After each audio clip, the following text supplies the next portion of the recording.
آپ کو بتا رہا ہوں کہ نبی کے ایک قصے سے میں آپ کو یہ بات سمجھانے کی کوشش کرنے جا رہا ہوں۔ حالانکہ رب تعالیٰ نے انبیاء سے کہا ہے کہ تمہارے ساتھ ہماری محبت ہے اور تمہیں یعنی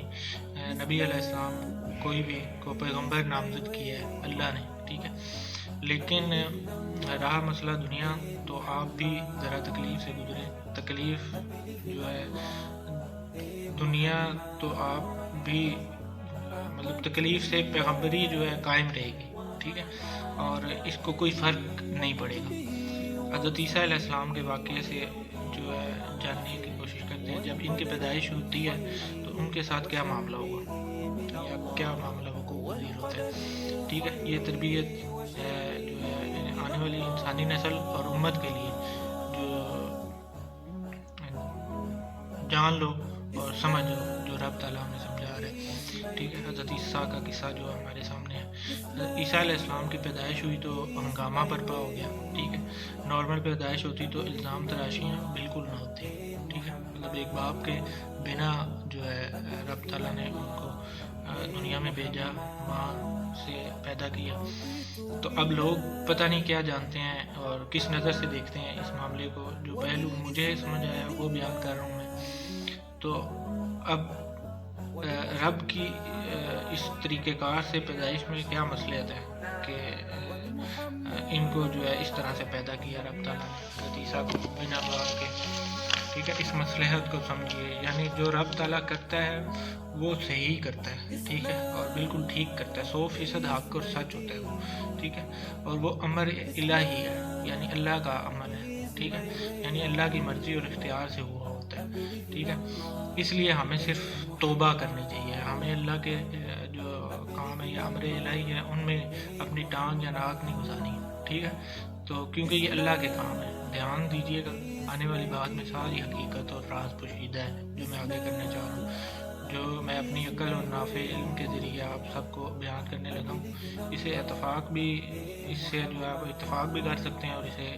جو ہے رد بھی کر سکتے ہیں، لیکن اگر رد کریں تو شرط اور رسول یہ ہے کہ واضح اور عقل کے مطابق دلیل سے رد کریں، ٹھیک ہے۔ اب یہ اللہ کا امر تھا، اللہ کا کام تھا کہ حضرت عیسیٰ علیہ السلام کو پیغمبر نامزد بھی کیا گیا رب کی طرف سے، یعنی حضرت عیسیٰ علیہ السلام کو رب کی طرف سے عزت عطا ہوئی ہے، ٹھیک ہے، تو جس میں کوئی شک ابہام نہیں ہے بنی نوع انسان کو تو یا خاص طور پر امت مسلمہ کو تو ہرگز نہیں ہونا چاہیے۔ اب انہیں عزت ملی، پیغمبر نامزد کیا گیا، ٹھیک ہے۔ کیے جانے سے اگر رب تعالیٰ ان کو نارمل فادر عطا کرتا یا نارمل ایک باپ عطا فرما دیتا تو وہ نارمل بچے ہو جاتے ہیں، ٹھیک ہے، تو اور پیغمبری بھی عطا ہو جاتی، مگر رب نے ایسا نہیں کیا اور یہ اللہ کے کام ہے، ٹھیک ہے۔ اب عام انسان ہیں ہم جو کہتے ہیں اور سوچتے ہیں کہ ایسا ہو جاتا تو بہتر ہے یا بہتر تھا، مطلب اگر رب نے باپ عطا کر دیتا، مگر اصل حقیقت میں بہتر تو اللہ ہے، تو وہ اللہ بہتر سے بھی آگے بہترین کرتا ہے، ٹھیک ہے، جو اور بہتر ہوتا بھی ہے انسان کے لیے وہ جو اللہ کرتا ہے۔ تو رب جو اب عزت کیا ہوتی ہے، جو رب چاہے، ٹھیک ہے، یہ جو رب کرتا ہے وہ عزت ہے۔ اب رب کے معیار اور احکام پہ چلیں گے تب ہی عزت بھی ہے، اور اصل حقیقت عزت کی یہی ہے، ٹھیک ہے، ورنہ انسان کا معیار تو دنیا والا ہے۔ تو اب دنیا والے کیا چاہیں گے یا دنیا والا کیا چاہتا ہے کہ وہ ایور گرین رہے، ٹھیک ہے، مطلب ہمیشہ جوان رہے، صحت مند رہے۔ انسان کیا چاہتا ہے تو پیسے کی کمی نہ ہو، لوگ جو ہے ٹھوک ٹھوک کے ہمیں سلام بھی کریں، ٹھیک ہے، اور آگے پیچھے گھومیں بھی، اور اختیار بھی ہے ایسا ہونا چاہیے کہ لوگ آپ کی بات مانیں بھی، آپ کا کہا جو ہے اسے سنیں بھی، اسے فالو بھی کریں، ٹھیک ہے، اور انسان ہمیشہ ہمیشہ کے لیے یہاں رہ جائے اس دنیا میں، ٹھیک ہے۔ مطلب یہ سارے بندوبست اور یہ ساری سوچیں جو ہیں وہ یہاں رہنے کی جو علامت ہیں یا نشانیاں ہیں، جو خواہشات ہیں، اس سے ظاہر ہوتا ہے کہ پھر آپ نے یہاں بسیرا کرنا ہے، مطلب آپ کو یہاں ہی رہنا ہے، اس کے علاوہ اور کوئی خواہش نہیں ہوتی، یعنی انسان جو ہے وہ اور کوئی خواہش نہیں کرتا۔ تو انسان جو چاہتا ہے وہ یہی ہے کہ انسان یہاں رہنا چاہتا ہے، ٹھیک ہے، اور ہمیشہ رہنا چاہتا ہے، اور ایسا ہو نہیں سکتا، اور یہ خواہش بھی ایک دھوکے کے مانند ہمارے اندر جو جو بیٹھے نفس انسان جو ہے، انسان کا جو نفس ہے جو ہمیشہ زندہ رہنا چاہتا ہے، جسے موت سے خوف آتا ہے، ٹھیک ہے، جسے ہم نے موت کے بارے میں جب بتایا ہی نہیں، اور وہ ساری زندگی چالیں اور دھوکوں یا خواہشوں کے ذریعے ہمیں جو ہے انسان کو گمراہ کیے رہتا ہے، ٹھیک ہے۔ تو اصل میں اگر جب ہم نفس کو پہچان جاتے ہیں یا نفس کو سمجھ جاتے ہیں کہ نفس کیا چیز ہے، تو پھر یہ ساری چیزیں آپ کو آسانی سے سمجھ آ جاتی ہیں، ٹھیک ہے۔ ہم دنیا میں رہنا چاہتے ہیں رب کی جو ہے اجازت کے بنا، تو جو کہ ممکن نہیں ہے، ٹھیک ہے۔ تو آہستہ آہستہ سب کچھ انسان کے ہاتھ سے نکل جاتا ہے۔ تو کئی فرعون، شداد، جو نمرود آئے، یزید لعنتی ہوا، ٹھیک ہے، لیکن رب نے غرق بھی کیا اور ذلت دے کے غرق کیا، ٹھیک ہے، جو آج بھی دنیا انہیں لعن طعن کرتی ہے، ٹھیک ہے۔ اب رب کریم نے اپنے پیغمبروں نبیوں کے ذریعے یہ بتایا ہے کہ عزت وہ ہے جو رب دیتا ہے، ٹھیک ہے، اور جو رب نے انہیں عطا کی ہے وہ عزت ہے، ٹھیک ہے۔ اللہ کے جو بندے ہوتے ہیں یا اللہ کا جو کام کر رہے ہوتے ہیں وہ عزت والے ہوتے ہیں۔ تو یہ عام انسانوں کے لیے رب نے اصول دیا ہے، اور اس کے ساتھ ساتھ رب تعالیٰ نے ایک صحیح راستہ بھی بتا دیا ہے، جس کی نشاندہی بھی کی ہے اور تربیت بھی کی ہے،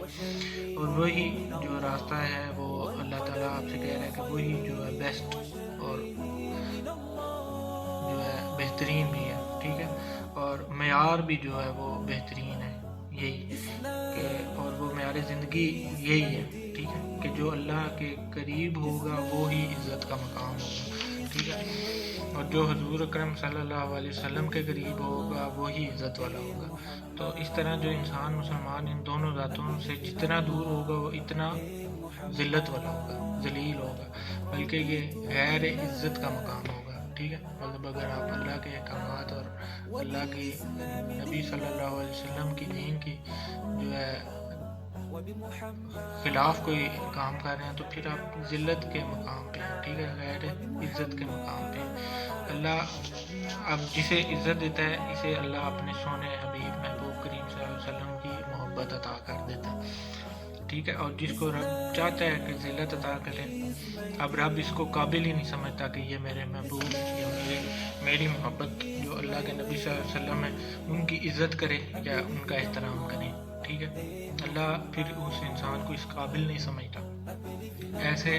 بے ادبوں سے رب محبت لے لیتا ہے، ٹھیک ہے، اور اس کو بھی نبی علیہ السلام سے محبت ہوتی ہی نہیں ہے۔ پھر اب اللہ کی عطا کو سمجھیں کہ کیا ہے اللہ کی عطا، اللہ کے محبوب صلی اللہ علیہ وسلم کی محبت جو عزت والا مقام ہے، اور یہی مسلمان مومن کے لیے عزت بھی ہے اصل میں، جو رب کی طرف سے اپنی حقیقی شکل میں قائم و دائم ہے، ٹھیک ہے، اس کو بدل نہیں سکتا کوئی، جو اس قابل نہیں ہوتا رب اسے محبت رسول صلی اللہ علیہ وسلم عطا ہی نہیں کرتا، ٹھیک ہے، یعنی عزت دیتا ہی